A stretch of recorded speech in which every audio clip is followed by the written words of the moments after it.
Pickled onions are very delicious. They are very versatile to add on to any of your leftovers. I was very surprised last weekend that it was very easy to make it. You simply boil water with vinegar and add your favorite spices before you add them into the jar where you place your sliced onions or any other pickle that you prefer, such as cucumber, pearl onions, or anything else basically.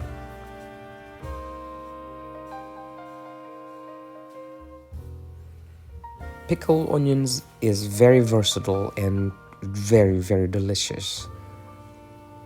Every time you make any kind of leftovers, we add on our pickle, and I love the tanginess of the vinegar flavor.